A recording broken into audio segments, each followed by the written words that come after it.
नमस्ते, सत श्री अकाल, आदाब। केम छो, केड़ो हाल है, केमो नाचो, व्हाट्सअप। मेरा नाम मोहित है और रीजंस में नहीं जाते हैं, लेकिन मैं सन 2020, 21, 22, 23, 24, अब 24 चल ही रहा है ना, ऑलमोस्ट शुरू हो गया।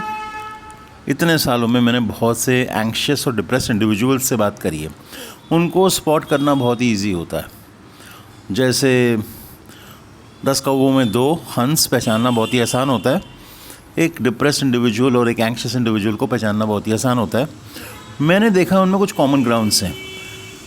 10 में से 1-2 इंडिविजुअल्स तो हमेशा कहते हैं उनको टेनाइटिस की प्रॉब्लम है, कानों में रिंगिंग सी होती है, किट किट किट, इंसेक्ट जैसी आवाज़, चिड़िया जैसी आवाज़ जो आती जाती रहती है।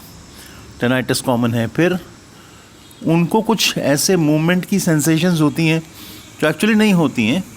फॉर एग्जांपल, किसी को लगता है वो नाव में बैठा है, किसी को लगता है वो झूले पे है, किसी को लगता है कि वो खड़ा है, लेकिन पेंडुलम जो होती है ना घड़ी की, जो एक सुई नहीं, क्या पेंडुलम बोलते हैं ना उसको, जो मोटा घंटा घूमता रहता है लेफ्ट राइट, उसकी तरह मूवमेंट कर रहे हैं। कईयों को लगता है वो अपने पैरों पे स्टडी नहीं है, कभी भी गिर सकते हैं। बहुत से लोग बाइक नहीं चला पाते, साइकिल नहीं चला पाते, 2 व्हीलर नहीं चला पाते, और जब चलते हैं तो उनको ऐसा लगता है कि वो एक ड्रंकर्ड की तरह चल रहे हैं। तो ये सब कॉमन ऑब्जर्वेशंस हैं। और कॉमन ऑब्जर्वेशंस में मैं देखता हूँ बहुत से लोग टिक्स या इनवॉलंटरी मूवमेंट्स रिपोर्ट करते हैं। चेहरे पे कुछ मसल के ट्विचेस और टिक्स हो रहे हैं। कई बार ये मसल ट्विचेस जो है ना पीठ में होते हैं, कईयों को कहीं और होते हैं, लेकिन वो उनके कंट्रोल में नहीं होते हैं। और उनका एक तो लड़की ने मुझे अपने हाथ और बाहों का वीडियो भेजा था, जहाँ उसके हाथों और बाहों में मूवमेंट्स हो रहे थे और वो ऑब्वियसली उसके कंट्रोल में नहीं थे। तो इस तरह की ऑब्जर्वेशंस भी मैं बहुत देखता हूँ। और एक ऑब्जर्वेशन जो बहुत बहुत बहुत ही कॉमन है वो है सांस लेने की प्रॉब्लम। ऐसे लोग अपनी सांस पे ही फोकस रखते हैं हर समय। उनको ऐसा लगता है ठीक से उनको सांस नहीं आ रही, सांस पे ही अंदर इनहेलेशन और एक्सहेलेशन, लेने और छोड़ने पे ही उनका हमेशा ध्यान लगा रहता है। और उनको ऐसा लगता है सांस टूट रही है। कुछ अस्थमा के पेशेंट्स की तरह बिहेव करते हैं। और ये बहुत ही कॉमन ऑब्जर्वेशन है।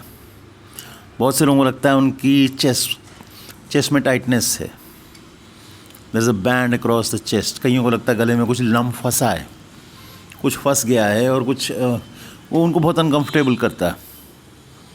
तो ये सारे एंग्जाइटी के ही सिम्टम्स हैं।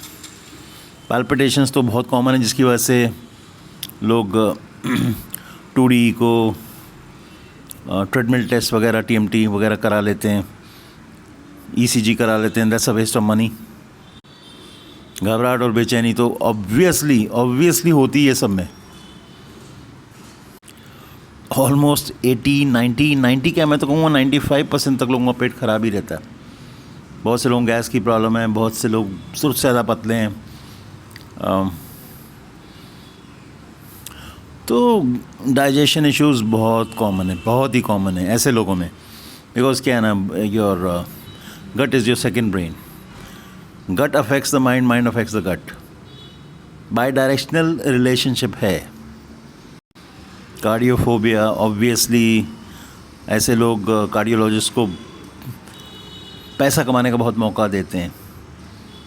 बार हार्ट रिलेटेड टेस्ट करवाते हैं।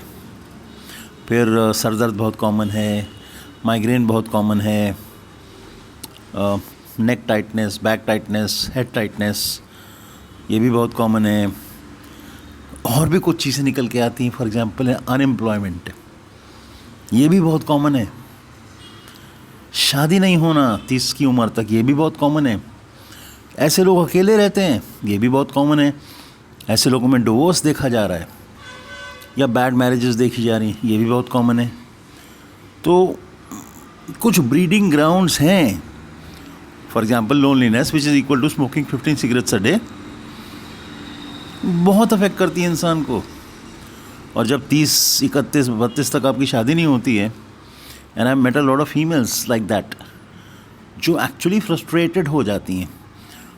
रिप्रेशन होता है। रिप्रेशन मतलब आप अपनी फीलिंग्स को दबाते हो। बाय 30 आपकी शादी होनी चाहिए। अगर आपकी शादी नहीं होती है तो फिर मेल हो या फीमेल हो, सबकी bodily, mental, physical, emotional needs होती हैं, इसको कोई डिनाई नहीं कर सकता। और जब उनको रिप्रेस और सप्रेस किया जाता है तो फिर वो डिप्रेशन में कन्वर्ट हो ही जाता है। और अगर आपकी पढ़ाई पूरी हो गई है और आप एम्प्लॉयमेंट के लिए इंडिया में हाथ पैर मार रहे हो या इंडिया के बाहर ही मार रहे हो, अनएम्प्लॉयड होना एक बहुत ज़्यादा हीन भावना को जनरेट करता है। आप बहुत छोटा महसूस करते हैं, आपको लगता है सब ग्रेट हैं, लेकिन मैं जो हूँ ना दब्बू हूँ, मैं कुछ नहीं हूँ, इस तरह की फीलिंग आने लगती है। तो ऑब्वियसली इस तरह की फीलिंग और इस तरह की हीन भावना आपको डिप्रेशन और एंग्जाइटी की तरफ लेके जाती है। And then negative feelings, negative emotions, suicidal thoughts, ये तो होते ही होते हैं। ये तो मतलब अब वेजिटेरियन थाली है तो उसमें 10-12 आइटम तो होंगे ही होंगे, और एक आइटम है negative thinking, negative patterns,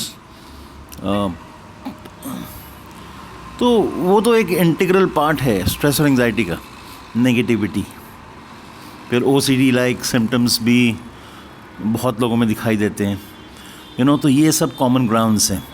and when you look at the individual, जब मैं इंडिविजुअल्स को देखता हूँ, अगर कभी फेस टू फेस देखने को मिलता है तो black eyes, circles around the eyes, basically not the eyes तो सबकी काली होती हैं ऑलमोस्ट, और बहुत से आजकल जो एंग्जाइटी मैनेजमेंट गुरुज आ गए हैं, मैं उनकी आंखों में झांकता हूँ ना, तो वो लोग ब्लिंक बहुत ज़्यादा करते हैं। एक्चुअली वो खुद ही बहुत एंग्शियस हैं, और एंग्शियस इंडिविजुअल्स भी अगर आप देखेंगे तो बहुत ज़्यादा ब्लिंक करते हैं, आई कांटेक्ट ठीक से मेंटेन नहीं कर पाते हैं, और आई कांटेक्ट होते ही घबराते हैं और अवॉइड करते हैं। सो गाइस, अगर आपको लगता है कि मुझसे बात करके आपकी कुछ मदद हो सकती है तो आप बात कर सकते हैं, लेकिन सही बात बोलूँ तो मैं वेला नहीं हूँ।